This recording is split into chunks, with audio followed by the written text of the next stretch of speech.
Tencent open-sourced a memory system for AI agents, and it picked up 10,000 stars in 4 months. Everybody's been showing you the dashboard. I did the other thing. I installed it on a Windows laptop with no Docker, pointed it at a model running on my own GPU, and read every file it wrote to disk. Some of it is genuinely clever. One thing it does nobody is telling you about.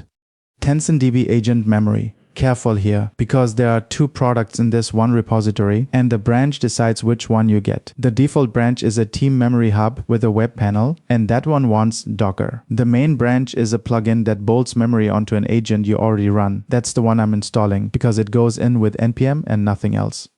Here's the idea worth your attention. Most memory tools shred your history into chunks and throw them at a vector store, so recall becomes a blind search across disconnected fragments. This one refuses to be flat. Your raw conversation is layer 0, atomic facts are layer 1, scenes are layer 2, and layer 3 is a persona, the distilled version of you. It reads the top and only drills down when it needs evidence. The second idea is symbolic memory. In a long task, the thing eating your context window isn't the conversation, it's tool output, search results, stack traces, whole files. So it dumps the full text to disk and keeps a mermaid diagram in context instead, with node IDs. The agent reasons over the diagram, then grabs a node ID to pull the raw text straight back.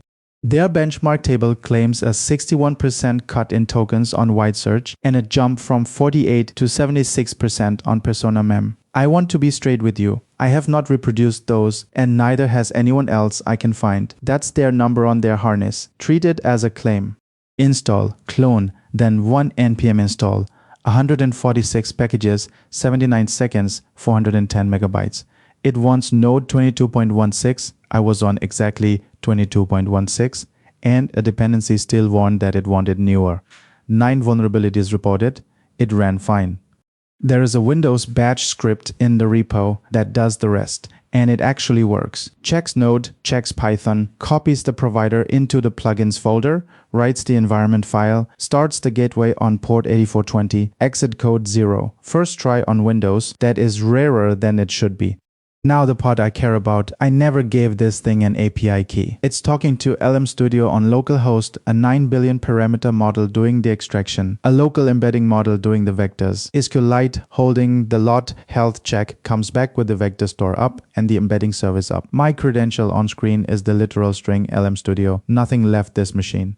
Then I fed it a real conversation. 9 turns of me briefing an agent about how my channel works. Format, voice, render target, loudness, and the fact that this laptop has no Docker. Every capture call came back in about 2/100ths of a second because capture doesn't block. It writes the raw turn and hands the thinking to a background queue. And here's what nobody shows you. Open the folder. Layer 0 is a JSONL of everything you said. Layer 1 is a JSONL of extracted facts. Layer 2 is markdown. The vectors are one SQLite file, 768 dimensions. That's it. No server, no account, no black box. You can read your agent's memory with cat. This is the best thing in the system. It wrote a scene block, markdown in English, with a summary, my core traits, my preferences, and a section it calls implicit signals, where it guesses why. It decided I avoid containers because I value native compatibility over orchestration. Then, at the bottom, the memory ID that produced it, so you can walk it all the way back to the sentence I typed. Recall is fast, ask it what my constraints are, and it comes back in 7/100ths of a second, hybrid strategy, 3 memories, and injects the scene index into the agent's context before it answers. That's the whole product working. And the layer that just works is layer 0. I searched the raw conversations for the word LUFS, 30 milliseconds, and it pulled the exact turn. Loudness target is -14 LUFS, replacing the older -16. That's BM25 over plain English text with no model in the loop. Flawless. Now the problems, and the first one is the thing nobody is telling you. Every time it recalls, it injects a block into your agent's context, and a chunk of that block is hard-coded Chinese. Scene navigation headers, heat labels, usage instructions, a whole memory tools guide. That is not my model talking. That's template text in the source at scene-navigation.ts line 11. If you only speak English, you are permanently shipping Chinese scaffolding in your system prompt. Problem 2. The extraction prompt is 2000 characters of Chinese. It does tell the model to answer in the user's language, but mine followed the prompt instead. So 9 English turns came back as Chinese memories. So I tried a bigger local model to fix it, and extraction just died. The timeout is hard-coded to 180 seconds. Your config cannot change it, and when it blows, it fails silently and still reports success.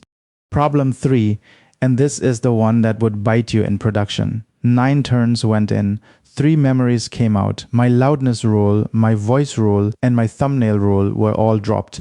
Then I searched for loudness target, and it confidently returned those same 3 unrelated memories, scored 0.39. With a small store, semantic search hands you everything and ranks it high. It never says I don't have that. So, the honest take, genuinely offline local model, local embeddings, local SQLite, nothing phoned home. The memory is readable files, so when recall goes wrong, you can actually debug it instead of staring at vector scores. Capture never blocks your conversation. The layering idea is better thinking than throw it in a vector database. And that scene block is the most useful artifact I've seen from a memory tool. Who is it for? If you run an agent on your own machine daily and you're tired of re-explaining your project every morning, it's worth an evening, but point it at a strong model, because the distilled layers are only as good as the model distilling them. Want the team panel? Budget a Docker host. Thinking production this quarter? 345 open pull requests against 6 commits merged last month is the number to sit with. Repos in the description, and so is every log from this build, including the timeout bug. If you want me to do the Docker side and the team panel next, tell me in the comments. I'm Prompt Engineer 48. See you in the next one.